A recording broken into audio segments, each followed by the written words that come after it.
Dobar dan. Naš gost je šef kancelarije za jugoistočnu Evropu u State Departmentu, Jonathan Moore. Gospodine Moore, dobrodošli na program Televizije Vijesti. Hvala vama, hvala na pozivu. Baš ovih dana se dosta govori u Crnoj Gori upravo o bezbjednosti u svijetu. U tom kontekstu i vi ste bili na forumu 2BS u Budvi. Ima li nekih novih informacija? Zna li se u ovom trenutku da li će sljedeći samit NATO-a u Walesu biti samit proširenja i od čega to zavisi? Pa naravno, kao što ste rekli, samit NATO-a će biti u septembru, u bliskoj budućnosti. Mislim da nema u stvari toliko novih informacija u vezi sa Crnom Gorom. Kao što je objasnio na forumu u Budvi, Crna Gora jeste od svih sigurno najjači kandidat za članstvo u NATO-u i to je za Sjedinjene Američke Države veliki prioritet da vidimo čitavu evroatlantsku integraciju za Crnu Goru. To znači i članstvo u Evropskoj uniji i u NATO-u.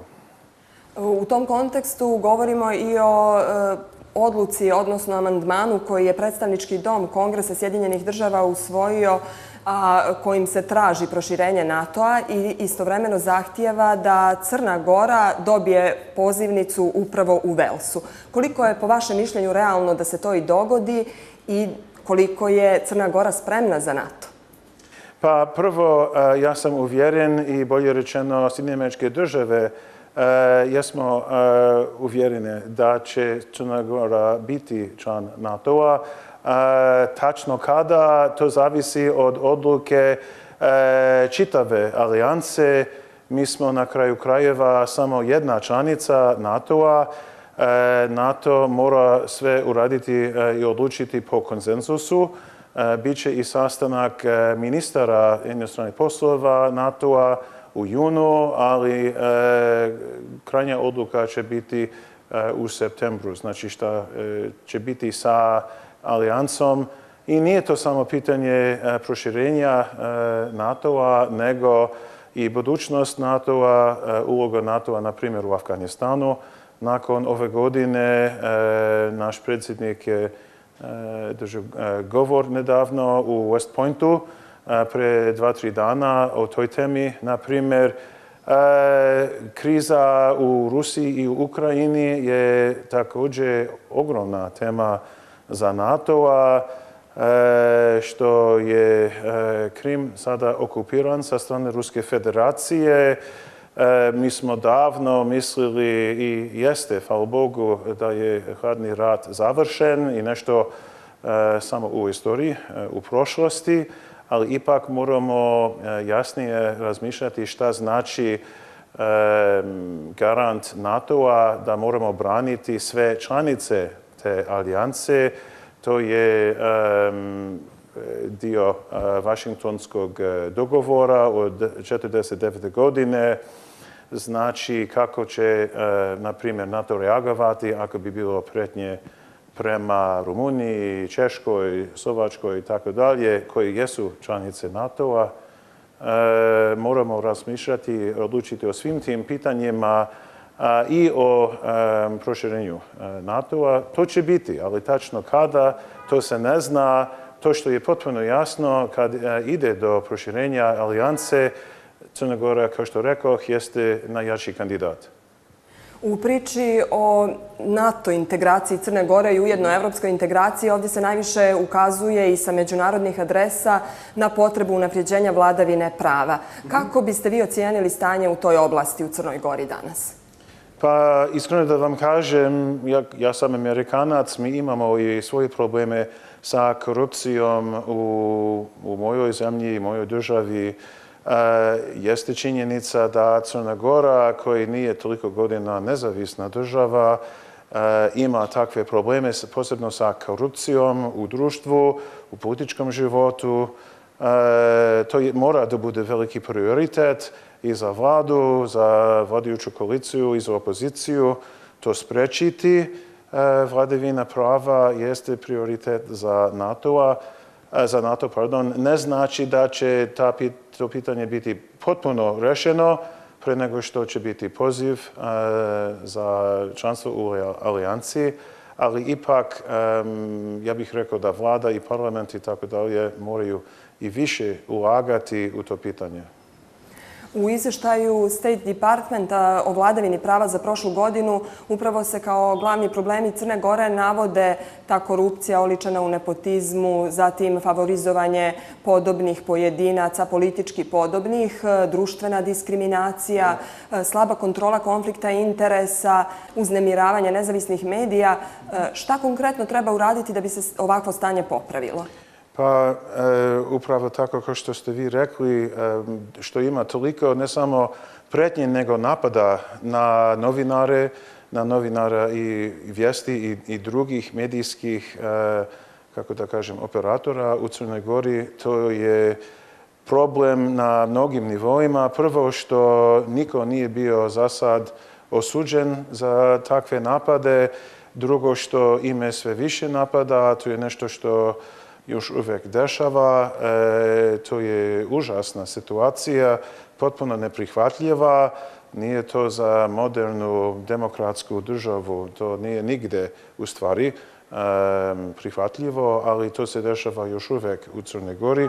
To je jedan primjer, ali isto tako što su uloge raznih političkih stranaka prejake u društvu. Čovjek koji je talentovan, koji je sposoban i ja mislim čovjek ili muški ili ženski u tom smislu mora da koristi sve svoje talente kad se upiše na fakultet, kada je zaposlen. Ne mora to sve zavisiti od političkih ili ličnih ili porodičnih faktora. Mora da bude da čovjek koji stvarno jeste sposoban, ima te talente, ima i svoju šansu dobiti posao ili bilo kakvu šansu, bilo kakvu opciju. Tek onda će svi ljudi, će biti i društvo zadovoljnije sa situacijom. Evo, u priči o slobodi medija, da vas pitamo, može li zemlja biti članica NATO-a, zemlja u kojoj 10 godina već ne može da se riješi ubistvo, recimo, urednika Dana Duška Jovanovića, ili zemlja u kojoj nemamo presuda korupcije na visokom nivou? Što se tiče NATO-a, kada će biti i poziv za članstvo, kao što je rekao, zavisi od mnogih faktora. Mi želimo da vidimo sve više koraka unaprijed u borbi protiv korupcije. Vi ste spomenuli i ubistvo urednika. To je također odličan primjer. Znači, tužilac, policija i na kraju krajeva i sudije moraju biti sve aktivniji, ne samo tražeći dokaze, ali završiti neko suđenje i u tom slučaju. Koliko ste vi zadovoljni rezultatima u borbi protiv korupcije i organizovanog kriminala u našoj zemlji? Pa ne mogu da kažem da nema rezultata, ali također svima je jasno da taj projekat nije završen, što ima mnogo problema na mnogim nivoima, opštinskim, državnim i tako dalje. Treba više ulagati u tu borbu protiv korupcije.